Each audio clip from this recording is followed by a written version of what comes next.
Maharashtra government has introduced a number of measures to make the construction of low-cost housing easier, including giving away cheap land and many price concessions. But what's interesting here is that all of this is aimed only at government agencies. Will these agencies now be able to go toe-to-toe against private developers in building affordable housing? Nikhil Narayan Sivadas has this report. Housing for all is the government's mantra, and Maharashtra is determined not to be left behind. Which is why the state government recently announced a slew of schemes to ensure that low-cost housing under the Prime Minister's Pradhan Mantri Awas Yojana is possible. Among the measures announced includes proposals to provide land at a concessional rate of Rs 1 per square meter, a fixed stamp duty of 1000 rupees for EWS housing, and a 50% concession in development charges.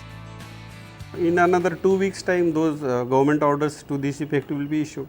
1890 spots we have identified all across the state, not only in MMR area, all across the state, especially in and around the district places to cater the need of housing.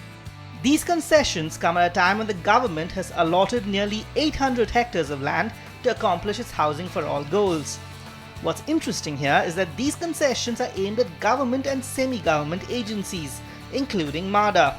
A clear indication that government agencies are being considered more reliable for the task ahead.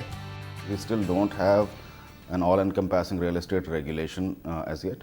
So in the absence of a regulator, what the government can regulate most accurately and probably most diligently is its own bodies. And MADA in any case has been doing it over a period of time. These concessions have also rid government agencies of their single biggest handicap, a lack of access to cheap land. So far, agencies like MADA have not been able to outbid private developers to acquire land, something which has prevented the agency from taking a larger role in providing affordable housing. But now, these concessions are sure to give MADA an edge. This availability of land from government, of government lands to MADA will ease out the situation, especially around Bombay. To get even government land in Bombay, it's very difficult now.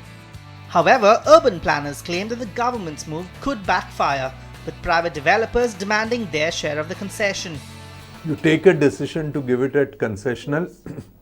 Once you give it to MADA, the private developers say, why not us? So then you give it to them. Who would like to build affordable on the same land as the sellable is there? Who will buy their sellable houses?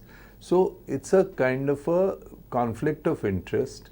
And this has been attempted earlier and never has it been succeeded. As things stand, the 800 hectares are being reserved solely for use by government and semi-government agencies. However, plans are being made to share the concessions on land and charges with private developers as well. While private developers are essential to achieve housing for all, the government must ensure that this does not come at the cost of government agencies. With Ashwini Priyolkar, this is Nikhil Narayan Sivadas, Mumbai, NDTV.